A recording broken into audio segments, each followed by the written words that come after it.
बचपन की दहलीज पर जब ज्यादातर बच्चे स्कूल की यूनिफॉर्म में किताबें थामे होते हैं, उस वक्त तमिलनाडु के एक छोटे से गांव में रहने वाला एक बच्चा जुर्म की दुनिया में पहला कदम रख चुका था।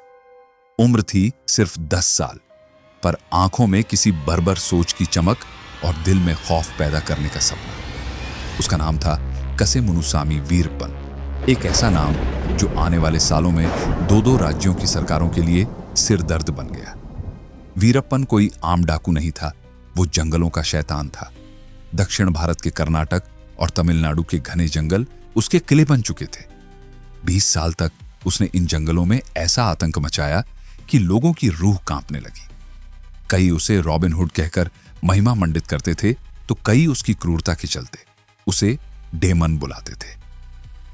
कभी कभी मैं सोचता हूं, क्या मैं इंसान हूं या जंगल का कोई जंतु? पर जब लोग मेरी आंखों में झांकते हैं, उन्हें सिर्फ मौत नजर आती है। वीरप्पन अक्सर अपने साथियों से ऐसे ही बातें करता था। उसने जुर्म को सिर्फ अपना पेशा नहीं, बल्कि अपना साम्राज्य बना लिया था। हाथी के दांतों की तस्करी हो या चंदन की लकड़ी का अवैध व्यापार, वीरप्पन हर काम में माहिर था। कहा जाता है कि उसने करीब 2000 हाथियों को निर्दयता से मार डाला, सिर्फ उनके दांतों के लिए। उसकी दरिंदगी यहीं नहीं रुकी। उसने करीब 184 लोगों को मौत के घाट उतार दिया, जिनमें से ज्यादातर फॉरेस्ट गार्ड्स और पुलिस वाले थे। जंगलों में उसका इतना दबदबा था कि विरोधी गुटों का उसने पूरी तरह से सफाया कर दिया। वो न केवल अपराधी था, बल्कि एक रणनीतिकार भी था, जो हमेशा पुलिस से 2 कदम आगे चलता था। उसके शौक भी बाकी अपराधियों से अलग थे। वीरप्पन अपने लुक को लेकर बहुत सजग रहता था। लंबी घनी मूंछें, चौड़ी आंखें और ऐसा चेहरा जिसे देखकर डर अपने आप शरीर में उतर जाए। कहते हैं, एक बार उसने एक पुलिस अफसर को मारकर उसके सिर से फुटबॉल की तरह खेला था। सालों तक पुलिस उसकी तलाश में जंगलों की खाक छानती रही, पर वीरप्पन हर बार चकमा देकर निकल जाता। उस पर जब सरकार ने 5 करोड़ का इनाम रखा, तब भी उसके हौसले नहीं डगमगाए। उल्टा उसने अपने किडनैपिंग के खेल को और बड़ा बना दिया। एक बार उसने कन्नड़ फिल्म इंडस्ट्री के सुपरस्टार राजकुमार को अगवा कर लिया। पूरे देश में खलबली मच गई। लोग सड़कों पर उतर आए, सरकारें बौखला गईं। कई दिनों तक पूरे देश की नजरें एक ही सवाल पर टिकी रहीं। राजकुमार को वीरप्पन के चंगुल से कौन छुड़ाएगा? इसके कुछ साल बाद उसने कर्नाटक के पूर्व मंत्री एच. नागप्पा को भी किडनैप किया, और इस बार उसने कोई सौदा नहीं किया, दिन दहाड़े हत्या कर दी। इस घटना ने न केवल कर्नाटक बल्कि पूरे देश को हिला दिया। उसकी गिरफ्तारी और अंत को लेकर कई एजेंसियों ने मिलकर काम किया। 20 सालों में करीब 220 करोड़ रुपए सिर्फ वीरप्पन को पकड़ने में खर्च किए गए, लेकिन पुलिस कभी उसे जिंदा नहीं पकड़ सकी। उसके खात्मे के लिए एक गुप्त ऑपरेशन चलाया गया, ऑपरेशन कोकून, और आखिरकार साल 2004 में वीरप्पन को मार गिराया गया। उसकी मौत की खबर देश भर में सुर्खियों में थी, लेकिन असली झटका तब लगा जब विदेशी मीडिया ने headline the, death of a demon. Veerappan की कहानी सिर्फ एक डाकू की दास्तान नहीं, बल्कि इस बात का भी प्रमाण है कि जब कानून को चुनौती दी जाती है, तो उसका जवाब वक्त जरूर देता है, चाहे उसमें 20 साल ही क्यों न लग जाए।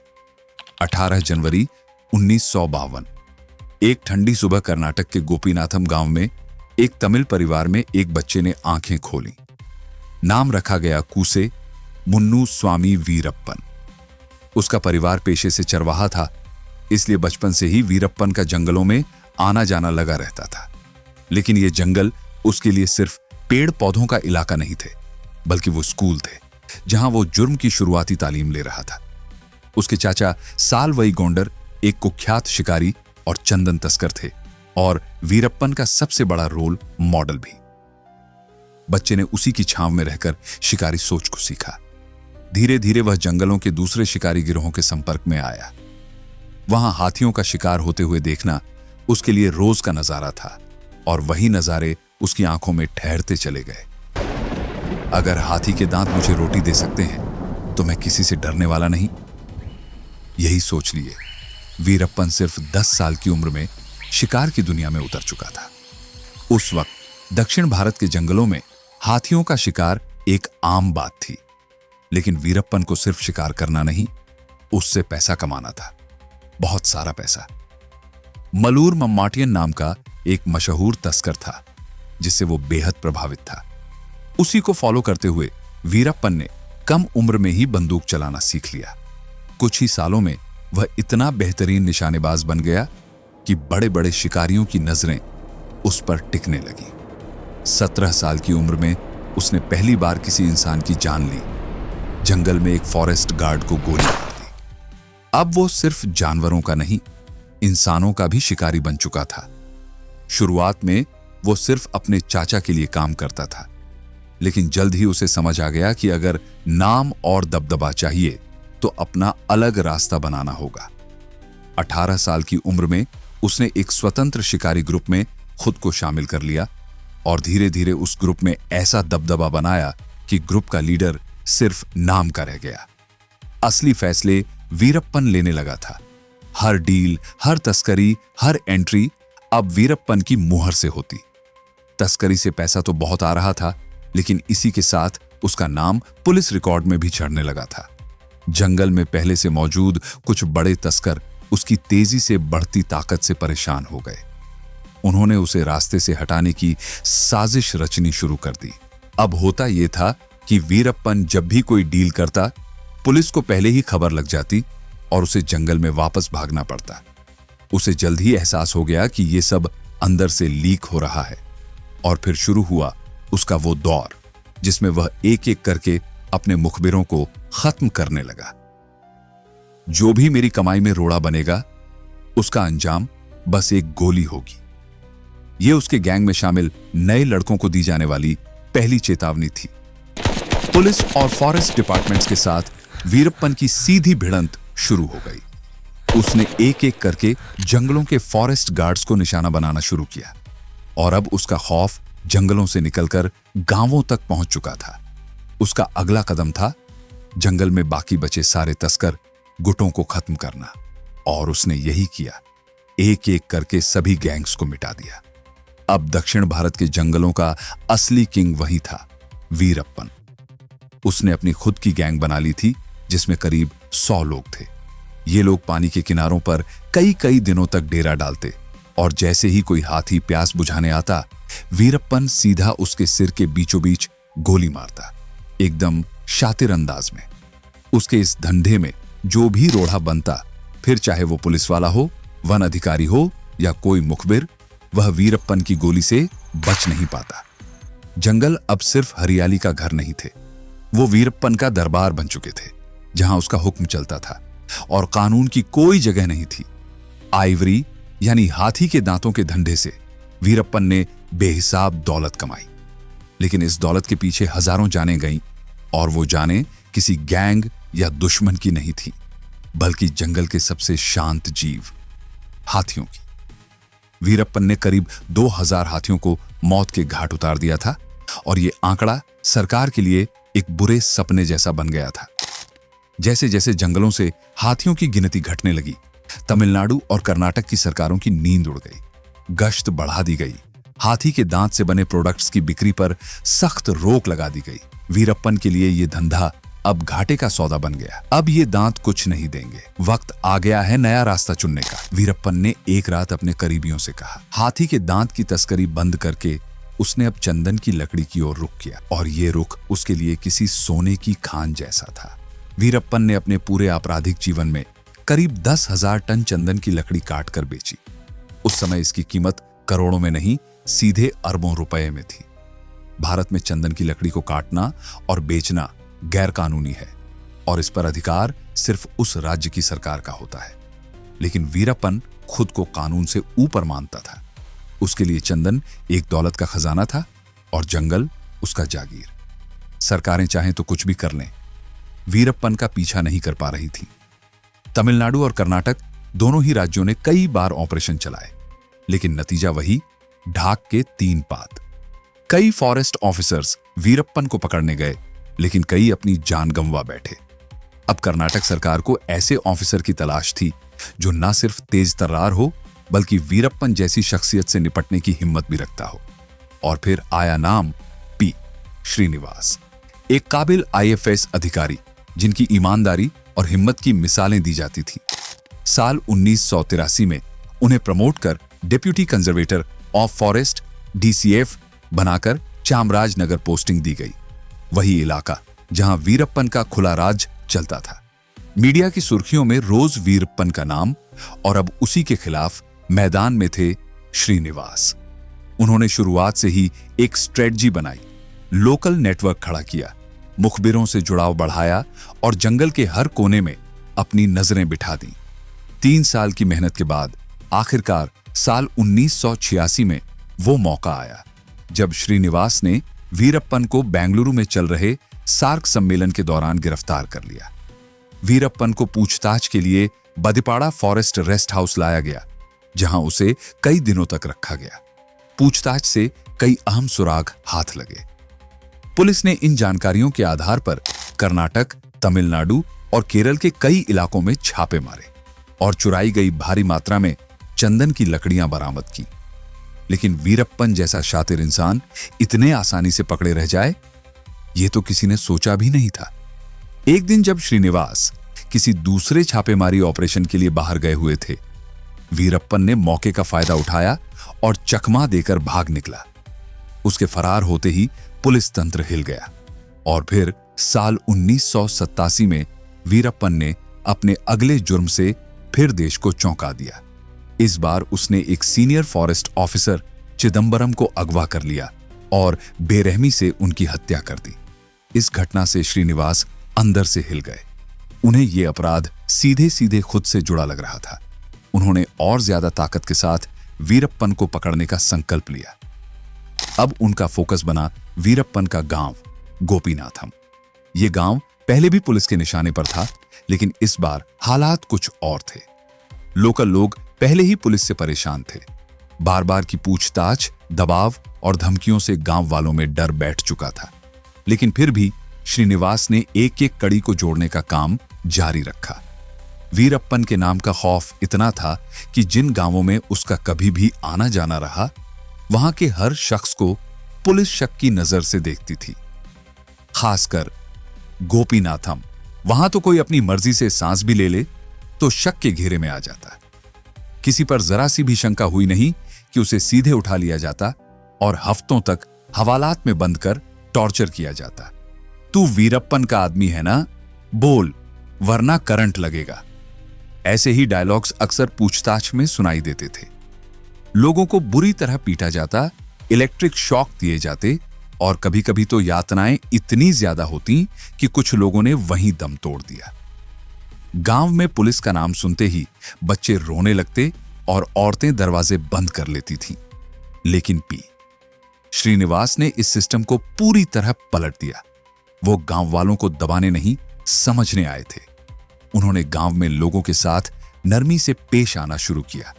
पुलिस के डर के बजाय उन्होंने भरोसा बोया, लोगों की परेशानियों को समझा और फिर धीरे धीरे एक एक करके उनका दिल जीत लिया।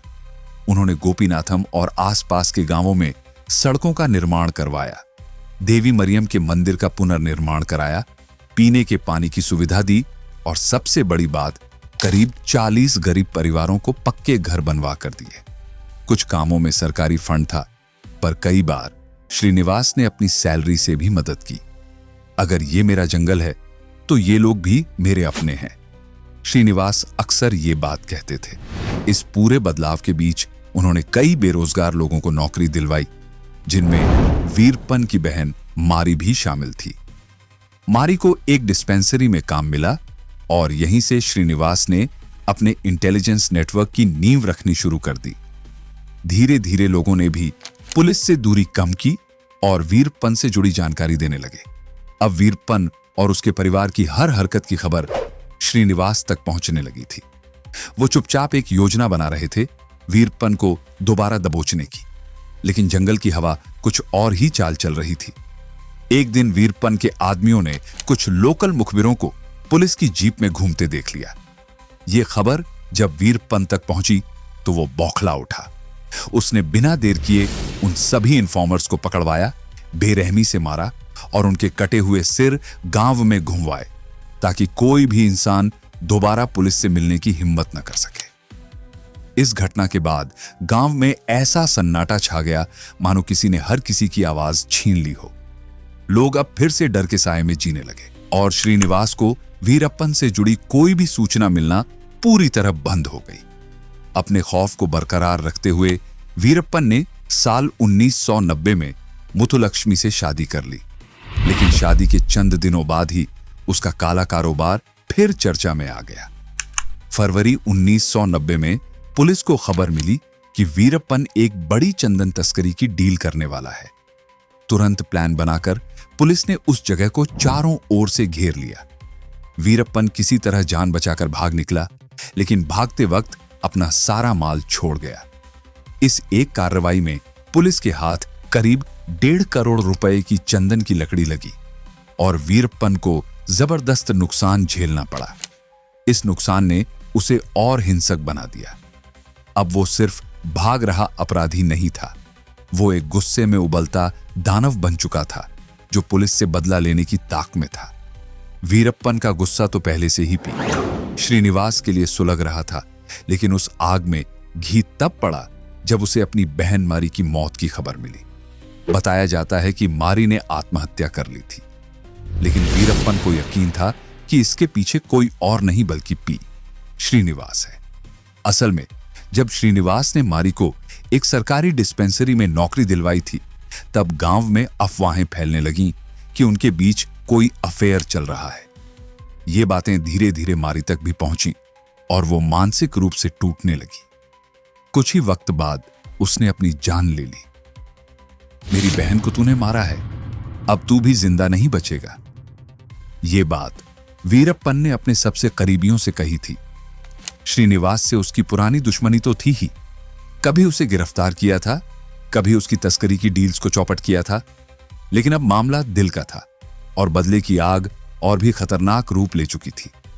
कुछ महीनों बाद जुलाई 1991 में जैसे ही श्रीनिवास का स्पेशल टास्क फोर्स STF में कार्यकाल खत्म हुआ, उनकी सुरक्षा कम कर दी गई। वीरप्पन को यही मौका चाहिए था। उसने एक चाल चली। अपने छोटे भाई अर्जुनन के जरिए पी श्रीनिवास को एक संदेश भिजवाया कि वो आत्मसमर्पण करना चाहता है, लेकिन एक शर्त पर। उन्हें अकेले जंगल में आकर उससे मिलना होगा। श्रीनिवास, जो अब भी वीरप्पन के सुधार की उम्मीद में थे, इस जाल में फंस गए। बिना सुरक्षा और बिना किसी को खबर किए वो जंगल की ओर निकल पड़े। लेकिन वीरप्पन ने कभी सरेंडर का इरादा नहीं रखा था, वो सिर्फ खून चाहता था। जैसे ही श्रीनिवास वीरप्पन के बताए ठिकाने पर पहुंचे, वहां घात लगाकर बैठे दरिंदे ने उन पर हमला कर दिया। उन्हें बेहद बेरहमी से मारा गया। यहां तक कहा जाता है कि वीरप्पन ने उनका सिर काटकर अपने साथियों के साथ फुटबॉल की तरह खेला था। इस बात ने पूरे देश को हिला दिया।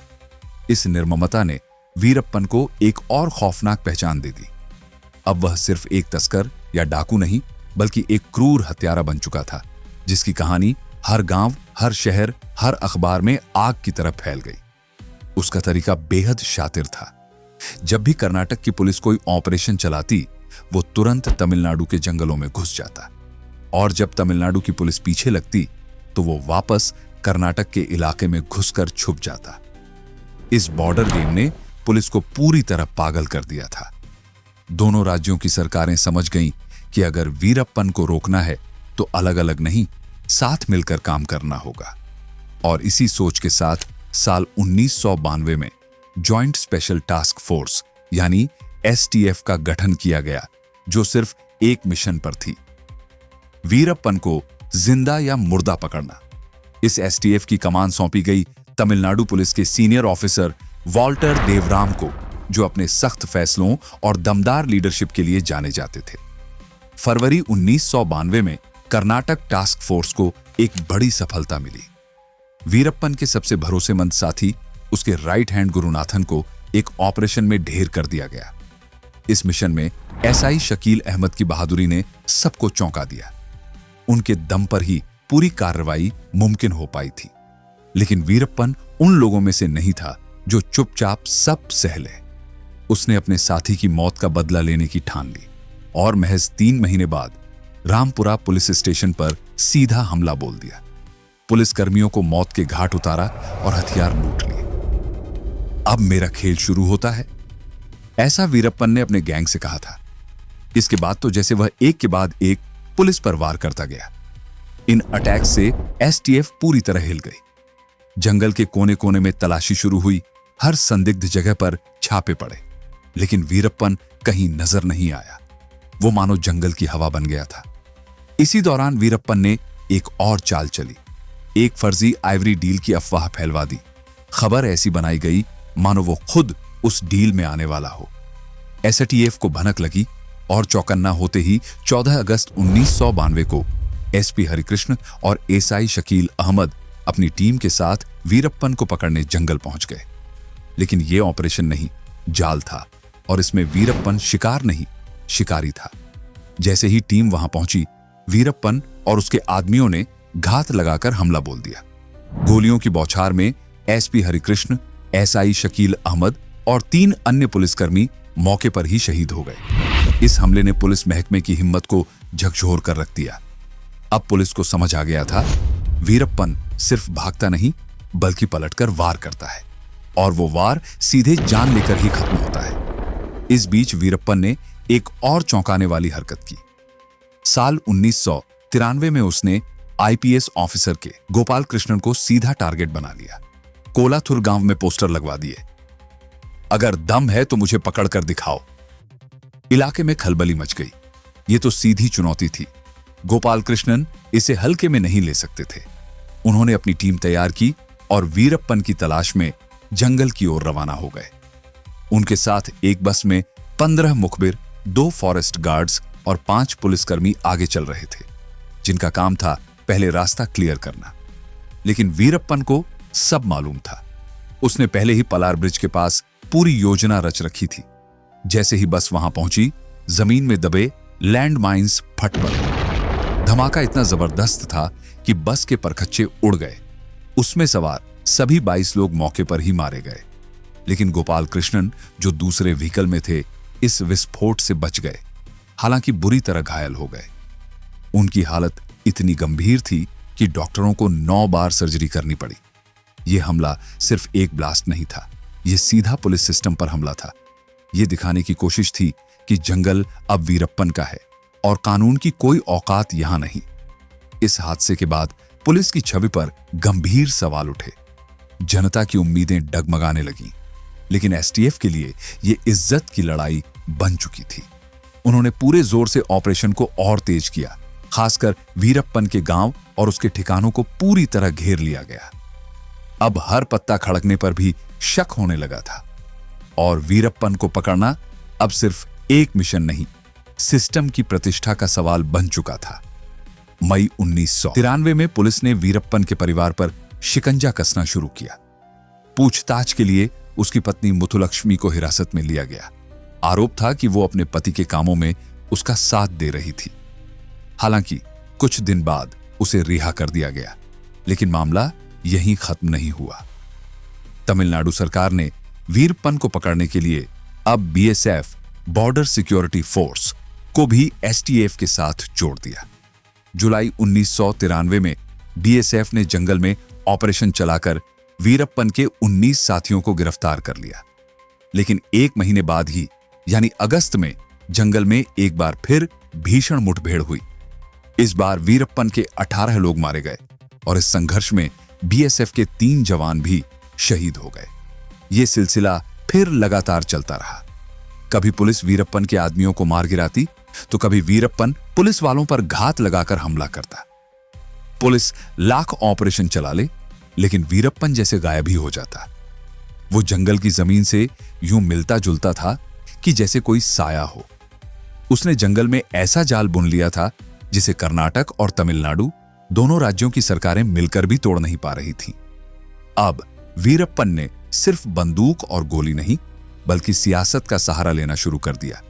वो चाहता था कि उसे कुछ राजनीतिक संरक्षण मिले, और इसके लिए उसने चर्चित लोगों और सरकारी अफसरों को अगवा करना शुरू कर दिया। 13 जुलाई 1997 को उसने ब्रुड़ के घने जंगलों से 10 फॉरेस्ट ऑफिसर्स को किडनैप कर लिया। फिर खुलेआम सरकार से मांग रखी कि उसे सरकारी तौर पर माफी दी जाए। ये मांग उसने ऑफिशियल स्टेटमेंट के जरिए रखवाई, लेकिन सरकार ने सीधा रास्ता अपनाया। बातचीत के जरिए 7 हफ्ते बाद सभी अफसरों को रिहा करवा लिया गया। लेकिन वीरप्पन का अगला कदम और चौंकाने वाला था। 8 अक्टूबर 1997 को वीरप्पन की गैंग ने 2 वाइल्ड लाइफ फिल्म मेकर्स कृपाकर और सेनानी को किडनैप कर लिया। दोनों जंगल में डॉक्यूमेंट्री शूट कर रहे थे, लेकिन वीरप्पन को शक था कि वो इन्फॉर्मर है। अगर तू पुलिस का आदमी है तो तेरी लाश ही जंगल से बाहर जाएगी, वीरप्पन ने ऐसा धमकाया था। इन दोनों को उसने 10 दिन तक बंधक बनाकर रखा, लेकिन जब उसे यकीन हो गया कि ये सिर्फ फिल्म मेकर हैं, तो उन्हें छोड़ दिया गया। बाद में इन दोनों ने मीडिया को बताया कि वीरप्पन को वाइल्ड लाइफ से गहरा लगाव था। वो जानवरों की आहट से उन्हें पहचान लेता और कई जानवरों की आवाजें हूबहू निकाल सकता था। इतना ही नहीं, वो अपने खौफ को कायम रखने के लिए अपने क्राइम्स की ऑडियो और वीडियो रिकॉर्डिंग बनवाकर बाहर भेजता था, ताकि नाम बना रहे और डर भी। वीरप्पन अब एक ऐसी शख्सियत बन गया था जो गुनाह किए बिना रह नहीं सकता था। उसे अपराध से मानो प्यार हो गया था, या यूं कहिए वो अपने अपराधों से खुद को जिंदा महसूस करता था। और इसी पागलपन ने उसे साल 2000 में भारत के सबसे बड़े किडनैपिंग केस का गुनहगार बना दिया, जब उसने दक्षिण भारत के लेजेंडरी फिल्म एक्टर राजकुमार को सीधे उनके घर से अगवा कर लिया। इस एक हरकत ने पूरे देश में हलचल मचा दी। राजकुमार की किडनैपिंग ने पूरे देश को जैसे झकझोर कर रख दिया। लोग हैरान थे और सरकारों पर दबाव आसमान छूने लगा था। कर्नाटक की सरकार को वीरप्पन की कई डिमांड्स माननी पड़ी, वरना सुपरस्टार की जान खतरे में थी। इस पूरे हाई प्रोफाइल नेगोशिएशन में तमिल मैगजीन नकीरन के एडिटर आर गोपाल ने मुख्य भूमिका निभाई। उन्होंने वीरप्पन से कई राउंड बातचीत की, जिसमें वीरप्पन ने खुलकर अपनी शर्तें रखी। उसने सिर्फ पैसों की नहीं, बल्कि पॉलिटिकल डिमांड्स भी रखी। उसने कावेरी जल विवाद में तमिलनाडु के पक्ष में न्याय की मांग की। साथ ही यह भी कहा कि कर्नाटक में तमिल को सेकेंड लैंग्वेज बनाया जाए। इसके अलावा वीरप्पन चाहता था कि उसके साथियों को कर्नाटक और तमिलनाडु की जेलों से रिहा किया जाए।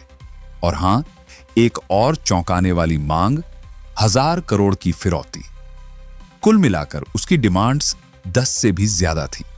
कुछ तो इतनी संवेदनशील थी कि सरकार ने उन्हें आज तक पब्लिक नहीं किया। इस किडनैपिंग के चलते हालात इतने गंभीर हो गए कि कर्नाटक के मुख्यमंत्री एसएम कृष्णा को खुद तमिलनाडु जाना पड़ा और वहां सीएम एम करुणानिधि से बातचीत करनी पड़ी। काफी जद्दोजहद और सौदेबाजी के बाद राजकुमार को 108 दिन बाद आखिरकार रिहा कराया गया। बाद में कर्नाटक के तत्कालीन डीजीपी दिनाकर ने अपनी किताब वीरप्पन प्राइस कैच राजकुमार में दावा किया कि सरकार ने राजकुमार की रिहाई के लिए कई करोड़ रुपए वीरप्पन को चुकाए। हालांकि राजकुमार के परिवार ने इस दावे को सिरे से खारिज कर दिया। सच क्या था, ये कोई नहीं जानता, लेकिन इतना तय था कि अब वीरप्पन का अगला कदम और खतरनाक हो सकता था। राजकुमार की रिहाई के करीब 2 साल बाद 25 अगस्त 2002 को वीरप्पन ने कर्नाटक के पूर्व कृषि मंत्री एच नागप्पा को उनके गांव कामगरे से अगवा कर लिया। नागप्पा 1996 से 1999 तक एग्रीकल्चर मार्केटिंग मिनिस्टर रह चुके थे। इस किडनैपिंग ने एक बार फिर पूरे प्रशासन को हिला दिया। कर्नाटक और तमिलनाडु की जॉइंट स्पेशल टास्क फोर्स को इस बार केरल पुलिस की मदद भी लेनी पड़ी, लेकिन इस बार सरकार ने कोई बातचीत नहीं करने का फैसला लिया। इस बार कानून का डर दिखाना है, समझौता नहीं करना, एसटीएफ की मीटिंग में कहा गया। लेकिन अफसोस, न तो नागप्पा को बचाया जा सका और न ही वीरप्पन को पकड़ने की कोई योजना सफल रही। वीरप्पन को जैसे जब यह समझ आ गया कि सरकार अब उसकी नहीं सुनने वाली, उसने नागप्पा को बेरहमी से मार डाला और उनकी लाश जंगल में फेंक दी। इस घटना से एक बार फिर पूरा दक्षिण भारत सन्न रह गया। जनता का गुस्सा फूट पड़ा। मीडिया से लेकर पार्लियामेंट तक हर जगह वीरप्पन का नाम गूंज रहा था। जॉइंट एसटीएफ की कार्यशैली पर गंभीर सवाल उठने लगे। भरोसे पर संकट था। कर्नाटक सरकार को मजबूरी में वीरप्पन पर इनाम की राशि बढ़ानी पड़ी। 5 करोड़ रुपए का इनाम रखा गया। ये उस दौर का दूसरा सबसे बड़ा इनाम था। पहले नंबर पर सिर्फ दाऊद इब्राहिम था। एक वक्त था जब वीरप्पन हाथी का शिकारी था, फिर चंदन तस्कर बना और अब हाई प्रोफाइल किडनैपिंग का मास्टरमाइंड। लेकिन अब लोग इस नाम से थक चुके थे, डर से उकता चुके थे और इस खौफ के जंगल से छुटकारा चाहते थे। कर्नाटक और तमिलनाडु की सरकारों के लिए वीरप्पन अब ऐसा जख्म बन चुका था जो नासूर बनकर हर दिन दर्द दे रहा था। दोनों राज्यों की पुलिस की नाक में दम करने वाला ये शातिर डकैत अब किसी भी हाल में खत्म किया जाना जरूरी था। साल 2003 से 2004 के बीच तमिलनाडु की मुख्यमंत्री जयललिता ने एक बड़ा फैसला लिया। उन्होंने देश के सबसे तेज तर्रार आईपीएस अफसरों में से एक विजय कुमार को एसटीएफ की कमान सौंप दी। एक ऐसा अफसर जिसकी रगों में जंगलों की नब्ज बहती थी। कर्नाटक, तमिलनाडु और केरल, तीनों राज्यों के घने जंगलों का नक्शा उन्हें जैसे जहन में रटा हुआ था।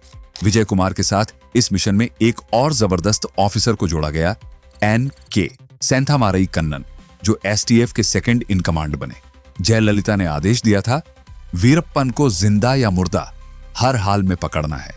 अब एसटीएफ पूरी तरह एक्शन में आ चुकी थी। विजय कुमार ने ऑपरेशन शुरू तो कर दिया, लेकिन बिना जल्दबाजी के।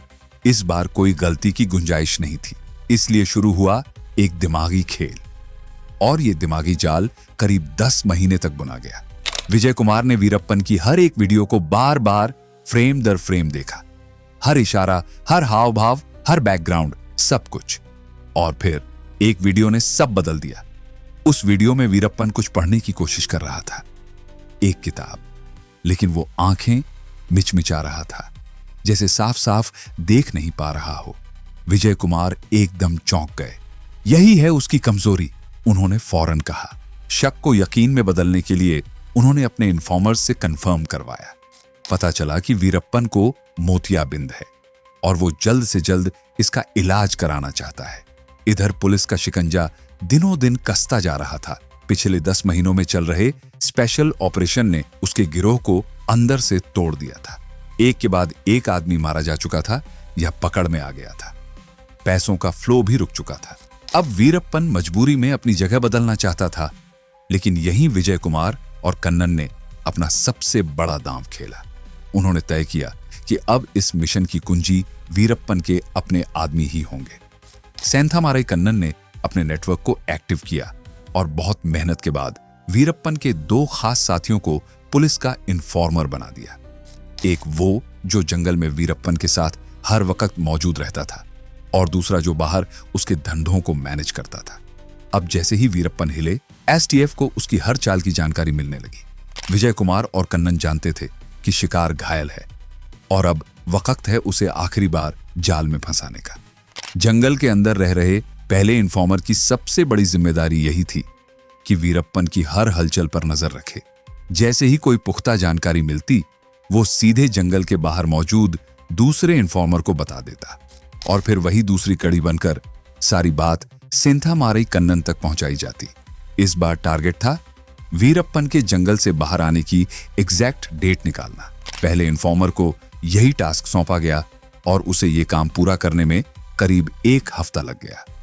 जब सारी जानकारी कंफर्म हो गई तो तय किया गया कि दोनों इन्फॉर्मर 16 अक्टूबर 2004 को एक चाय की दुकान पर मिलेंगे और कन्नन को पूरा अपडेट देंगे। ठीक तय वक्त पर कन्नन अपनी अनकवर्ड जीप में बैठकर उसी चाय की दुकान के बाहर खड़े थे, बिल्कुल लो प्रोफाइल अंदाज में, जैसे किसी को अपनी मौजूदगी का एहसास तक न हो। कुछ देर में दूसरा इन्फॉर्मर वहां पहुंच गया और थोड़ी ही देर बाद जंगल वाला पहला इन्फॉर्मर भी चाय की केतली के बहाने वहां आ धमका। अन्ना 18 तारीख को बाहर आ रहे हैं आंख का ट्रीटमेंट करवाने। पहले इन्फॉर्मर ने बेहद दबे लहजे में कहा। कहां? दूसरे ने पूछा। सेलम का कोई प्राइवेट हॉस्पिटल है? वहीं। लेकिन अन्ना नहीं चाहते कि पुलिस को इसकी खबर लगे। सब कुछ ट्रिपल वेरीफाई किया जा रहा है और हां, उनके साथ कुछ हथियारबंद लोग भी होंगे, इसलिए गाड़ी बड़ी होनी चाहिए। दूसरे इन्फॉर्मर ने पूरे इन्फो को दिमाग में रिकॉर्ड किया और निकल पड़ा सीधे कन्नन के पास। कन्नन ने एक पल भी बर्बाद नहीं किया, पूरा अपडेट तुरंत विजय कुमार को फॉरवर्ड कर दिया। एसटीएफ की टीम समझ गई, बस अब यही है वो मौका जिसका इतने सालों से इंतजार किया जा रहा था, क्योंकि सब जानते थे कि वीरप्पन को जंगल के अंदर पकड़ना लगभग नामुमकिन है। अगर उसे कभी पकड़ा जा सकता है तो बस तभी जब वो अपनी मर्जी से बाहर निकले। अब ऑपरेशन की प्लानिंग दिन रात की जाने लगी। प्लान यह था कि वीरप्पन को इलाज के लिए एक एम्बुलेंस के जरिए हॉस्पिटल लाया जाएगा और इस ट्रांसपोर्ट की जिम्मेदारी उसी इन्फॉर्मर को दी गई जो जंगल के अंदर रहता था। एम्बुलेंस इसलिए चुनी गई ताकि पूरी सिचुएशन नॉर्मल और सेफ लगे। वीरप्पन को बिल्कुल भी शक न हो कि यह उसकी जिंदगी का आखिरी सफर होने वाला है, पर इस हड़बड़ी में एक बड़ी चूक हो गई। एम्बुलेंस के ऊपर सेलम की स्पेलिंग ही गलत लिख दी गई थी। एक पल को टीम का दिल धड़क गया।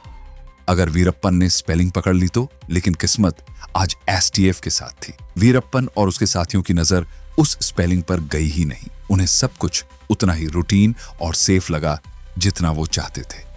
इस पूरे मिशन का नाम रखा गया ऑपरेशन कोकून, जो असल में उस एम्बुलेंस का कोड नेम था जिसमें वीरप्पन को जंगल से बाहर लाना था। प्लान सेट था, सब कुछ अपनी जगह था, लेकिन अब एक नया सवाल उठ खड़ा हुआ। एम्बुलेंस चलाएगा कौन? विजय कुमार और सेंथामारई कन्नन ने तुरंत एक इमरजेंसी मीटिंग बुलाई, जहां फैसला हुआ कि एम्बुलेंस का ड्राइवर और हेल्पर एसटीएफ के ही 2 अंडरकवर कमांडो होंगे। यानी पूरा गेम अब पूरी तरह एसटीएफ के हाथ में आ गया था। उधर वीरप्पन, जो अपनी लंबी और घनी मूंछों के लिए जाना जाता था, जंगल से निकलने से पहले अपनी पहचान छुपाने के लिए उन्हीं मूंछों को साफ करवा देता है और फिर 18 अक्टूबर 2004 की रात वो अपने 3 भरोसेमंद साथियों के साथ जंगल से बाहर निकलकर उस एम्बुलेंस में बैठ जाता है जिसमें मौत उसका इंतजार कर रही थी। उसे पता ही नहीं था एसटीएफ के कमांडो भी तैयार थे। कोई गन्ने से भरे ट्रक में छिपा था, कोई स्कूल की छत पर AK-47 के साथ मुस्तैद खड़ा था और वहीं मैदान में मौजूद थे सेंथामारई कन्नन, जो अपने एक वैन से अपनी पूरी यूनिट को इंस्ट्रक्शन दे रहे थे। जैसे ही एम्बुलेंस उस स्पॉट के नजदीक आती है, ड्राइवर सबसे पहले गाड़ी की नीली बत्ती जलाता है, फिर फॉग लाइट्स ऑन करता है। यह सब एसटीएफ का सीक्रेट कोड था जो बताता था कि गाड़ी में सिर्फ वीरप्पन ही नहीं बल्कि उसके साथी भी हथियारों से लैस हैं। इतना देखते ही कन्नन एकदम अलर्ट हो जाते हैं, भागते हुए अपनी टीम की तरफ इशारा करते हैं, थम्स अप दिखाते हैं और विजय कुमार को रेडी रहने का सिग्नल दे देते हैं। जैसे ही एम्बुलेंस फिक्स्ड पॉइंट पर पहुंचती है, ट्रक को बीच रास्ते में लाकर ब्लॉक कर दिया जाता है। ड्राइवर तुरंत एक जोरदार ब्रेक मारता है जिससे वीरप्पन और उसके लोग झटके से एक दूसरे पर गिर पड़ते हैं। उसी पल दोनों अंडरकवर कमांडो एम्बुलेंस से छलांग लगाकर बाहर आते हैं और अपने असली दस्ते से जा मिलते हैं। वीरप्पन, सरेंडर कर दो, ये आखिरी मौका है। एसटीएफ की तरफ से लाउड अनाउंसमेंट होता है, पर वीरप्पन को यह सब बिल्कुल मंजूर नहीं था। वो आखिर तक खुद को किसी के आगे झुकने वाला इंसान नहीं था। उसने बिना देरी किए अपनी राइफल उठाई और अपनी पूरी गैंग के साथ पुलिस पर फायरिंग शुरू कर दी। एसटीएफ ने भी एक पल की देर नहीं की। 20 मिनट तक चली जवाबी गोलीबारी में पूरे 328 राउंड फायर हुए और वीरप्पन समेत उसके तीनों साथी ढेर कर दिए गए। इस ऑपरेशन के बाद जैसे दोनों राज्यों की सरकारों ने राहत की सांस ली हो। दशकों से सिरदर्द बना ये नाम अब सिर्फ किताबों और अखबारों में बाकी था। वीरप्पन की मौत की खबर जैसे ही उसके गांव पहुंची, लोगों ने पटाखे फोड़े, मिठाइयां बांटी। जनता को लगा कि डर का एक बड़ा चेहरा हमेशा के लिए मिट गया है। तमिलनाडु की चीफ मिनिस्टर जयललिता को जब यह खबर मिली तो वो खुद खुशी से झूम उठी और फिर ऑपरेशन में शामिल हर जांबाज को सम्मानित किया गया। लेकिन यह भी एक कड़वी सच्चाई थी कि वीरप्पन की ताकत बढ़ाने में कुछ करप्ट अफसरों और सियासी लोगों का भी हाथ था। कई बार जब पुलिस बहुत नजदीक पहुंची, तभी किसी ने इन्फॉर्म करके उसे बचा लिया। करीब 20 साल तक चले इस मिशन में 220 करोड़ से भी ज्यादा रुपए खर्च हुए, लेकिन पुलिस कभी उसे जिंदा नहीं पकड़ पाई। उसकी मौत के बाद कई थ्योरीज हवा में तैरने लगी। कोई बोला कि वीरप्पन ने सरेंडर कर दिया था, फिर भी उसे मार दिया गया। कोई कहता पुलिस ने उसे 3 दिन तक टॉर्चर किया और बाद में शूट कर दिया। यहां तक कि यह तक कहा गया कि अगर वो जिंदा पकड़ा जाता तो कई बड़े नाम एक्सपोज हो जाते। पर क्या सच था, क्या झूठ, इसका राज वीरप्पन की मौत के साथ ही हमेशा के लिए जंगल में दफन हो गया। अगर आपको ये कहानी पसंद आई हो तो वीडियो को लाइक करें, चैनल को सब्सक्राइब करें और अपने दोस्तों के साथ जरूर शेयर करें।